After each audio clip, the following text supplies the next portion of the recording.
आज हम लेकर आए हैं राम भक्त पवन पुत्र हनुमान श्रृंखला का पहला एपिसोड।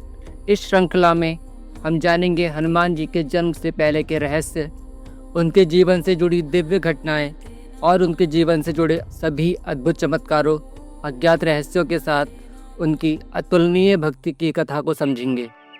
तो आइए शुरू करते हैं हनुमान जन्म की अद्भुत और दिव्य कथा। हम भगवान राम की कथा सुनते हैं, लेकिन उस महान कथा में एक पात्र ऐसा भी है जिसके बिना रामायण अधूरी है। एक ऐसा वीर जिसके नाम से ही साहस, भक्ति और शक्ति की याद आ जाती है, वही है हनुमान। लेकिन क्या आपने कभी सोचा है कि हनुमान जी का जन्म कैसे हुआ? कैसे एक दिव्य शक्ति ने पृथ्वी पर अवतार लिया?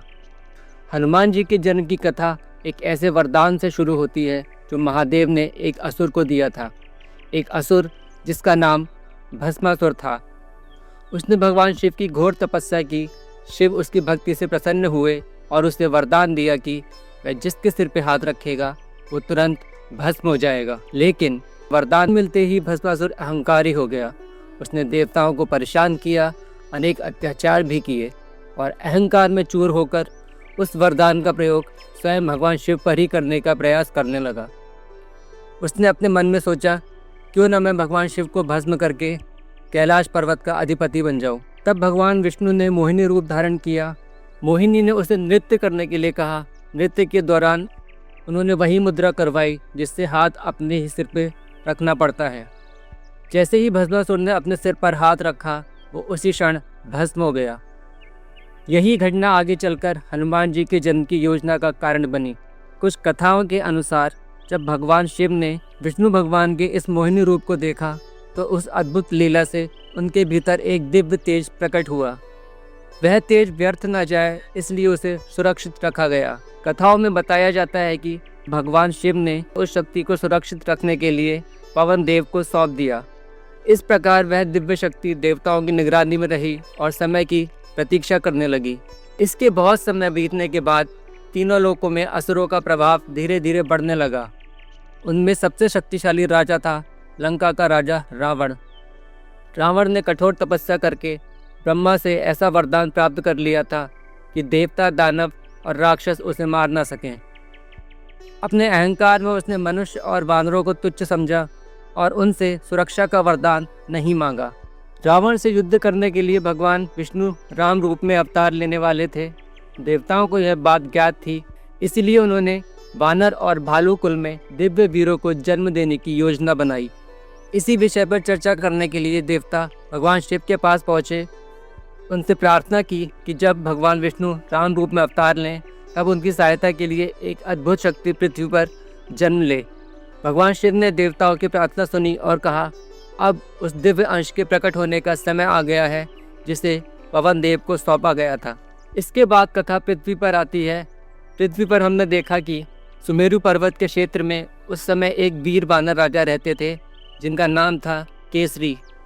वे वानर योद्धाओं के महान नेता थे और महादेव के भक्त भी। उनकी पत्नी थी अंजना। अंजना पहले स्वर्ग की एक अप्सरा थी जिनका नाम पुंजिकसला था। एक ऋषि के श्राप के कारण उन्हें वानर रूप में पृथ्वी पर जन्म लेना पड़ा था। पृथ्वी पर आने के बाद उन्होंने केसरी से विवाह किया। दोनों धर्मपरायण और शिव भक्त थे। समय बीतता गया लेकिन उन्हें कोई संतान प्राप्त नहीं हुई। आगे की कथा समझने के लिए हमें थोड़ा पीछे जाना पड़ेगा, जब अंजना ने श्राप से मुक्ति के लिए भगवान शिव की तपस्या की थी। इस तपस्या से उन्हें आशीर्वाद मिला, लेकिन कुछ कथाओं के अनुसार श्राप तुरंत पूरी तरह से समाप्त नहीं किया गया। इसके बदले भगवान शिव ने वरदान दिया कि वह वानर रूप में तो रहेंगी, लेकिन अपनी इच्छा के अनुसार किसी भी सुंदर स्त्री या अन्य रूप को धारण करने की शक्ति उनके पास रहेगी। और कहा गया, जब उनके गर्भ से एक दिव्य पुत्र जन्म लेगा तब उनका श्राप समाप्त होगा। इसी कारण कथाओं में अंजना को कभी वानर मुखी और कभी अत्यंत सुंदर मानव स्त्री दोनों रूपों में दर्शाया जाता है। इसके बाद हम वर्तमान में वापस आते हैं और हमने देखा कि पुत्र प्राप्ति के लिए अंजना फिर से भगवान शिव की आराधना कर रही हैं। उन्होंने पर्वतों और वनों में जाकर भगवान शिव की कठोर तपस्या की और कई वर्षों तक उपवास रखा। जब अंजना गहन तपस्या और ध्यान में लीन थी तब वायुदेव ने तीव्र गति से आकर उनके कानों के माध्यम से वह दिव्य तेज उनके गर्भ तक पहुंचा दिया। अंजना भगवान शिव की परम भक्त थी, इसलिए उन्हें तुरंत आभास हो गया कि उनके भीतर कोई दिव्य शक्ति प्रवेश कर चुकी है। तब पवन देव ने प्रकट होकर उन्हें बताया कि ये सब महादेव की इच्छा है और उनके गर्भ से एक महान दिव्य पुत्र जन्म लेगा। इसी कारण संसार में यह प्रसिद्ध हुआ कि हनुमान शिव के दिव्य अंश से उत्पन्न हुए और पवन देव के माध्यम से जन्म लेने के कारण उन्हें पवन पुत्र भी कहा गया। इसी समय एक प्रसिद्ध लोक कथा इस घटना से जुड़ती है। अयोध्या के राजा दशरथ अपने पुत्र की प्राप्ति के लिए महान यज्ञ कर रहे थे। उस यज्ञ के अंत में अग्निदेव ने उन्हें प्रसाद दिया और उनकी रानियों में बांटा गया। कथा के अनुसार उस प्रसाद का एक छोटा सा भाग चील या किसी दिव्य पक्षी द्वारा उठाकर ले जाया गया और उड़ते उड़ते वह प्रसाद माता अंजना की गोद में गिर पड़ा। माता अंजना ने उसे भगवान का प्रसाद समझकर ग्रहण कर लिया। इसी कारण कुछ परंपराओं में यह भी माना जाता है कि हनुमान जी का जन्म 3 दिव्य शक्तियों के योग से हुआ, शिव का अंश, वायुदेव का माध्यम और राजा दशरथ के यज्ञ का प्रसाद। यही वजह है कि लोग हनुमान जी को राम जी का आध्यात्मिक भाई भी मानते हैं। इसके कुछ समय बाद माता अंजना ने दिव्य बालक को जन्म दिया। यह बालक असाधारण था।